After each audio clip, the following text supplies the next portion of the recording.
Crew denies access to Farmer on first-class flight, unaware the undercover CEO was watching.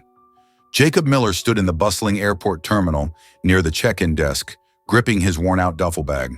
The bright screens overhead flashed flight details, and announcements echoed through the vast space, but he barely noticed any of it. His heart pounded in his chest as he stared at the first-class check-in counter just a few feet away. He had never been in an airport this big before. The polished floors reflected the hurried steps of businessmen in tailored suits, families dragging rolling suitcases, and airline staff moving with practiced efficiency. He adjusted his old plaid shirt and straightened his cap, feeling slightly out of place among the travelers who looked as if they belonged here. For years, he had dreamed of this moment. His late wife, Martha, always wanted to fly first class, to lean back in one of those luxurious seats, sip a glass of champagne, and watch the clouds drift by. She used to joke about it whenever they saw airplanes fly over their farm. "One day, Jacob," she'd say, "we're going to be up there, living the high life, even if it's just once." But life had other plans. There was always something more important: a new tractor to replace the old one, medical bills when Martha got sick, the never-ending expenses of keeping the farm running. By the time Jacob had the means to take that trip, Martha was gone. Yet he never let go of that dream. When he discovered the airline's loyalty program, he saw it as his chance. He started putting every farm expense, fuel, fertilizer, feed, on his credit card, slowly building up enough miles for a first-class ticket. It took years of careful planning and sacrifice, but he finally did it. And now, standing in that airport terminal, just steps away from making that dream come true, he felt a lump in his throat. He took a deep breath and approached the check-in desk, hands trembling as he slid his boarding pass across the counter. The airline agent scanned his ticket and frowned slightly before speaking. "You're short by 3,000 miles, sir. I'm sorry." Jacob's heart sank. He had done everything right, calculated every mile, planned for every possibility. He felt the weight of disappointment crushing him. Was he really not meant to be here? He swallowed hard and reached into his pocket, his fingers brushing against his worn leather wallet. "Charge it," he said, his voice shaking. "Whatever it takes." The agent hesitated, then tapped away on the keyboard. Jacob held his breath. A beep, a boarding pass slid across the counter. "Enjoy your flight, Mr. Miller." He picked up the ticket, staring at it in disbelief. His eyes burned, and he whispered under his breath, "Martha, we did it." Jacob moves through security, clutching his boarding pass tightly, as if it might be taken from him at any moment. The stark white walls and the hum of conveyor belts create an almost clinical atmosphere, but Jacob is too lost in his thoughts to notice. As he places his worn-out boots into the security tray, he catches the sideways glances from fellow travelers. A businessman in a crisp suit subtly shifts away. A woman with designer luggage looks him up and down before whispering to her companion. He's felt this judgment before, at banks when applying for loans, at farm supply stores when negotiating prices. But here, in an airport filled with polished shoes and rolling briefcases, it feels heavier. He squares his shoulders and lifts his chin. He may not belong in their world, but today, for the first time, he refuses to let it shake him. The security officer hands him back his boarding pass with a routine nod, and he steps through, letting out a breath he didn't realize he was holding. At the gate, the anticipation swells inside him like a storm cloud. He watches as flight attendants in pristine uniforms greet passengers with bright smiles. A voice crackles over the speakers. "Now boarding, first-class passengers." Jacob swallows hard. This is it, his moment. He steps forward, gripping his boarding pass tightly as he hands it to the agent. The woman behind the desk hesitates, her manicured fingers hovering over the scanner as she gives him a once-over. The hesitation lasts only a second, but Jacob feels it stretch into eternity. Beep, the green light flashes. "Enjoy your flight, Mr. Miller?" The words feel surreal. He nods stiffly and steps forward, his heart hammering against his ribs. Walking down the jet bridge, he inhales the cool, pressurized air, his legs feeling heavier with each step. His farm boots thud softly against the sleek flooring, so out of place in a world of polished dress shoes and designer heels. Stepping into the first-class cabin, the difference is staggering. The air is different, cool, fragrant, with a mix of expensive cologne, and fresh linen. The seats are impossibly wide, upholstered in the finest leather, gleaming under the cabin lights. Crystal champagne glasses sit delicately on armrests, waiting to be filled. A faint melody of soft jazz hums in the background. The space feels like another universe, one Jacob had only ever seen in glossy magazine ads at the grocery store. For a moment he hesitates, afraid to touch anything, afraid he'll wake up and find himself back in his modest farmhouse, the dream slipping through his fingers. Slowly, reverently, he lowers himself into his seat. The leather is soft beneath his fingertips, and the chair embraces him in a way that's unfamiliar, welcoming, indulgent. He runs a hand over the armrest, feeling the smoothness beneath his rough, weathered fingers. His eyes mist over as he looks out the window, watching the world move around him. He takes a shaky breath, voice barely above a whisper. "Martha, I wish you could see this." A hush falls over the cabin as Jacob settles into his seat. He feels the weight of eyes on him, the unspoken judgment pressing against his chest like a heavy stone. Nearby, passengers exchange murmurs behind manicured hands. A businessman in a tailored suit, Richard Langston, leans back in his seat with a scoff, adjusting the cuffs of his expensive watch. A socialite in a silk dress raises a perfectly shaped eyebrow, taking a slow sip from her champagne flute. Across the aisle, flight attendant Lisa stiffens. Her professional smile wavers as she watches Jacob, her gaze flickering to his worn-out boots and faded plaid shirt. Her training tells her to remain composed, but the doubt in her eyes is unmistakable. She steps forward, forcing her expression into one of polite concern. "Excuse me, sir," she says smoothly, her voice just loud enough for the other passengers to hear. "May I see your boarding pass?" Jacob looks up, surprised. He reaches into his pocket and hands it over without hesitation. Lisa barely glances at it before shaking her head. "There must be a mistake," she says. "First class is reserved for premium passengers." A cold silence stretches between them. Jacob's grip tightens on the armrest. His heart pounds, but he keeps his voice steady. "I earned this seat," he says. "I paid for it. I'm not moving." Lisa glances around as if hoping someone will back her up. The other passengers avoid her gaze, but Richard Langston, lounging comfortably in his plush seat, lets out a sharp laugh. "Come on," Richard says, shaking his head. "We all know he doesn't belong here. Just send him back where he came from." Jacob feels something snap inside him.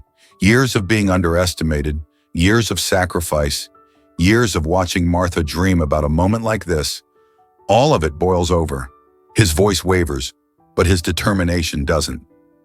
"My wife and I dreamed of this moment," he says, his throat tight. "She's not here anymore. But I am. And I worked too damn hard to be told I don't belong." Lisa hesitates, shifting uncomfortably under the weight of his words. But duty overrides doubt, and she straightens her posture. "Sir, please don't make this difficult," she says. "Difficult?" Jacob lets out a short, humorless laugh. He shakes his head, his voice thick with emotion. "You think this is difficult?" "Difficult was bearing the woman I loved after promising her we'd take this trip together. Difficult was working from sunup to sundown, counting every penny just to make this happen. Difficult was putting everything on the line to earn these miles, to sit in this seat, to honor my wife's dream.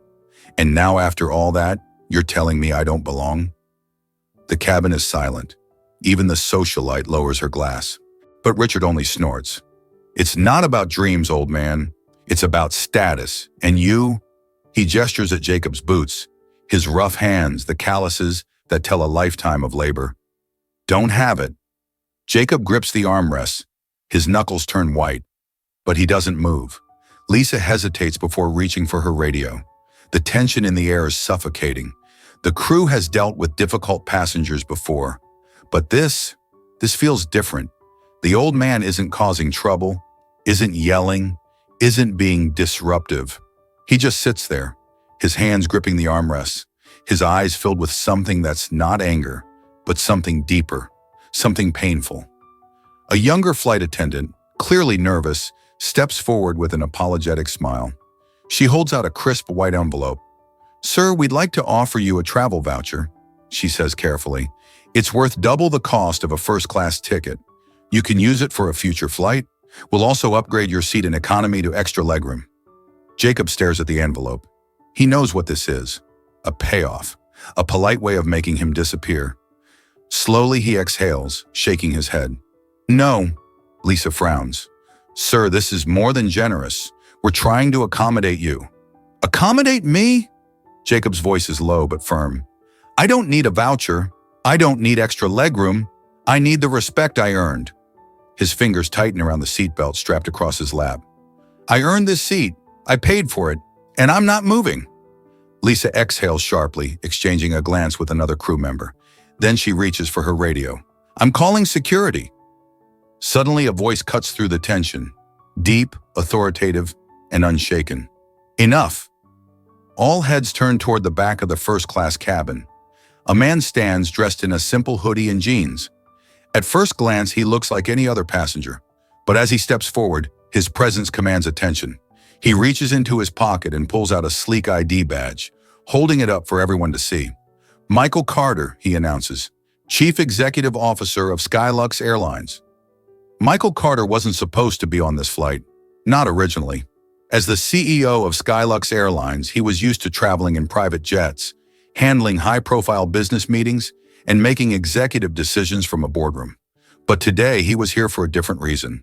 For the past few months, he had been receiving countless complaints about the airline's loyalty program, passengers claiming their miles were unfairly denied, upgrades being handed to those with money rather than loyalty. Skylux prided itself on rewarding its most dedicated customers, but something was broken in the system. But Michael understood the weight of it from a personal perspective. Growing up, he wasn't born into wealth. His family struggled, and he often saw how a lack of resources could make someone feel invisible, no matter how hard they worked.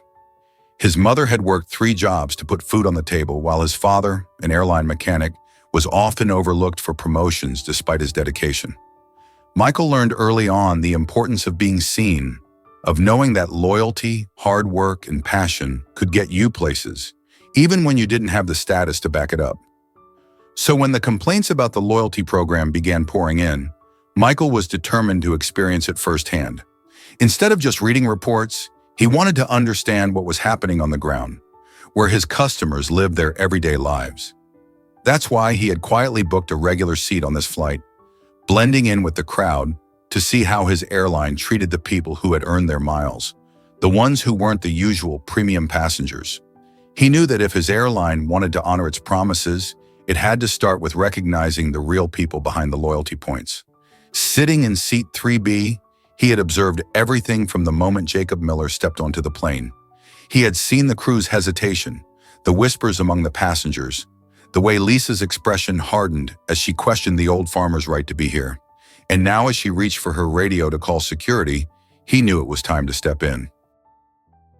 Hey, if you're enjoying the story so far, make sure to hit that subscribe button and turn on notifications so you don't miss any Undercover CEO stories.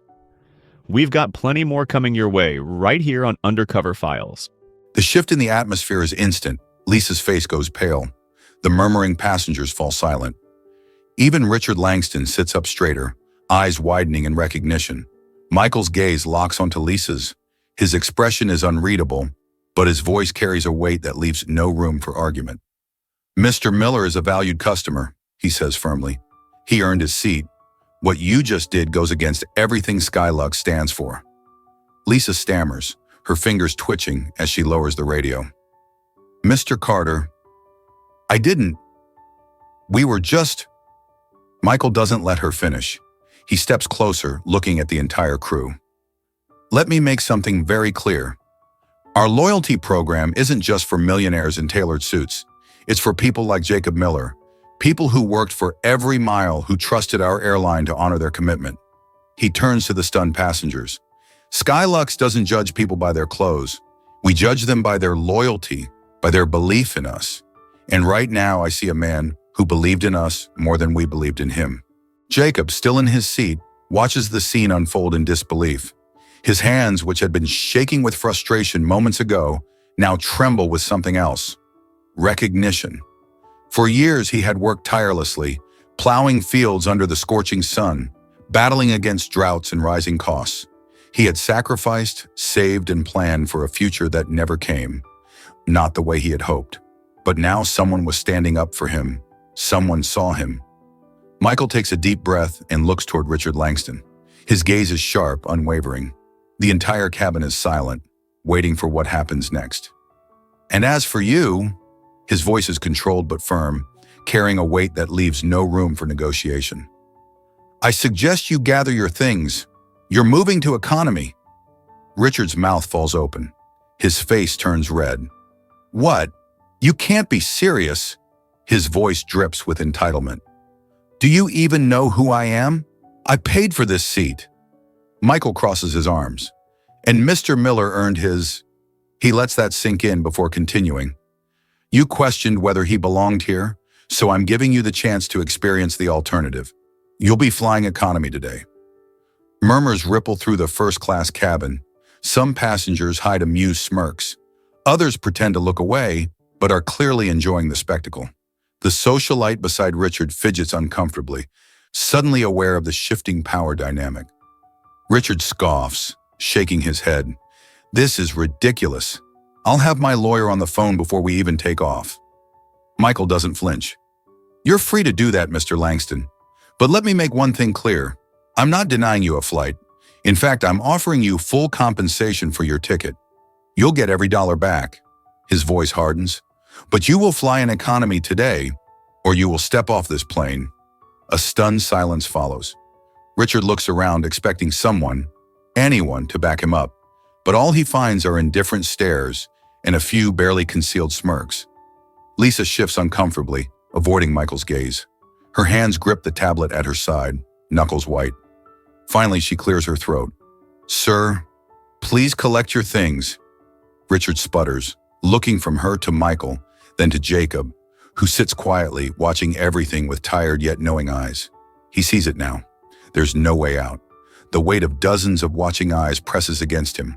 With an angry huff, he yanks his briefcase from beneath the seat, muttering under his breath. As he storms down the aisle, Jacob watches him go, the anger and humiliation rolling off Richard's shoulders like a thick storm cloud. For the first time since he stepped onto the plane, Jacob feels something shift inside him. The tightness in his chest loosens. He looks up at Michael. Their eyes meet, and for a moment, no words are needed. Michael nods. Enjoy your flight, Mr. Miller. Jacob exhales deeply. His fingers unclench from the armrest, his body sinking into the seat. He looks out the window, the city lights below glowing like stars against the evening sky. His vision blurs, but not from exhaustion. His voice is barely a whisper. Martha, I wish you could see this. Now, we want to hear from you. Have you ever had an experience where someone stood up for what was right? Share your story in the comments below. We'd love to feature the best ones in our upcoming episodes.